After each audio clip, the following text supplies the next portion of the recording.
সূরা বাকারা আয়াত ৭৮। তাদের মধ্যেই এমন কিছু লোক আছে যারা নিজেদের সংস্কার ছাড়া কিতাব সম্পর্কে কোনো জ্ঞান নেই, তারা শুধু মন গড়া কথা বলে। আয়াত ৭৯।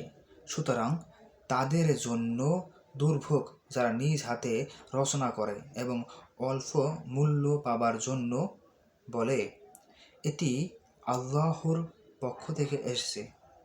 তাদের হাত যা রচনা করেছে তার জন্য তাদের শাস্তি, এবং যা তারা উপার্জন করেছে তার জন্যও শাস্তি। আয়াত ৮০। আর তারা বলে, কয়েকটি গুনতি দিন ছাড়া আগুন আমাদের স্পর্শ করবে না। এটা আছে। বলো, তোমরা কি আল্লাহর কাছ থেকে কোনো প্রতিশ্রুতি নিয়েছ? অতএব আল্লাহ কখনো প্রতিশ্রুতি ভঙ্গ করবেন না। অথবা তোমরা আল্লাহ সম্পর্কে এমন কথা বলছো যা তোমরা জানো না। আয়াত ৮১। হ্যাঁ, যারা পাপ কাজ করে থাকে এবং যাদের পাপ রাশি তাদের ঘিরে রাখে, তারাই দোজখের অধিবাসী হবে। তারা সেখানে অনন্তকাল থাকবে। আয়াত ৮২। পক্ষান্তরে যারা বিশ্বাস করে এবং সৎ কাজ করে তারাই বেহেশতের অধিকারী হবে, তারা সেখানে অনন্তকাল থাকবে। আয়াত ৮৩। স্মরণ করো, যখন বনী ইসরাঈলের কাছ থেকে প্রতিশ্রুতি নিয়েছিলাম যে তোমরা আল্লাহ ছাড়া অন্য কারো ইবাদত করবে না। মাতা পিতা, আত্মীয় স্বজন, ইয়াতিম ও দরিদ্রদের প্রতি সদ্ব্যবহার এবং মানুষের সাথে ভালো ব্যবহার করবে, নামাজকে প্রতিষ্ঠিত করবে এবং যাকাত দিবে, কিন্তু অল্প সংখ্যক লোক ছাড়া সবাই বিমুখ হয়ে গেল। আয়াত ৮৪।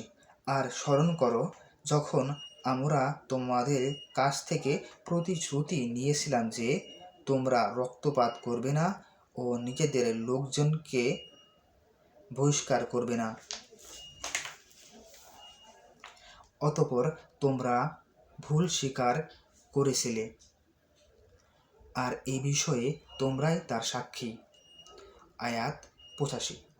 তারপর একে অন্যকে হত্যা করেছ এবং তোমাদের এক দলকে নিজ গৃহ থেকে বহিষ্কার করেছ।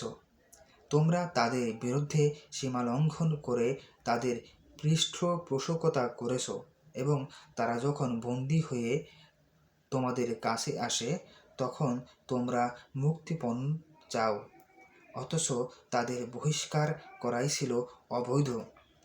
তবে কি তোমরা কিতাবের কিছু অংশে বিশ্বাস করো আর কিছু অংশকে করো অবিশ্বাস?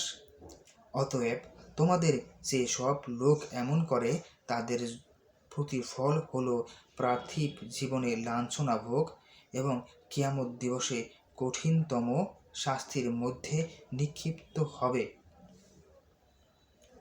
তারা যা করে আল্লাহ সে সম্বন্ধে সম্যক অবহিত। আয়াত ৮৬।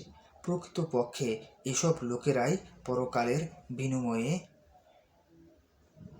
দুনিয়ার জীবন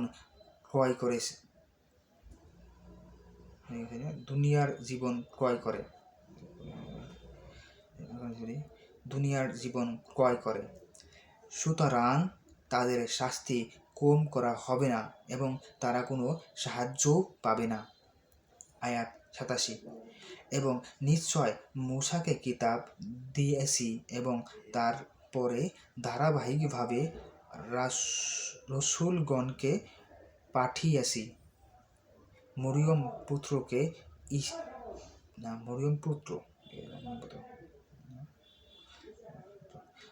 পুত্র ঈসাকে স্পষ্ট প্রমাণ দিয়েছি এবং পবিত্র আত্মা দ্বারা তার শক্তি বৃদ্ধি করেছি। তবে কি যখনই কোনো রসূল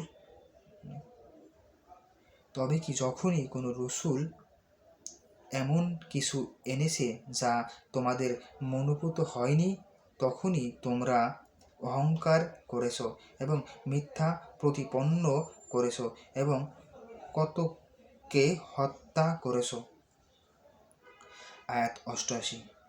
তারা বলেছিল, আমাদের হৃদয় মোহর করা। হ্যাঁ, সত্য প্রত্যাখ্যানের জন্য আল্লাহ তাদের ভৎসনা করেছেন, সুতরাং তাদের কম সংখ্যকই বিশ্বাস করে। আয়াত 89। তাদের কাছে যা আছে আল্লাহর কাছ থেকে তাদের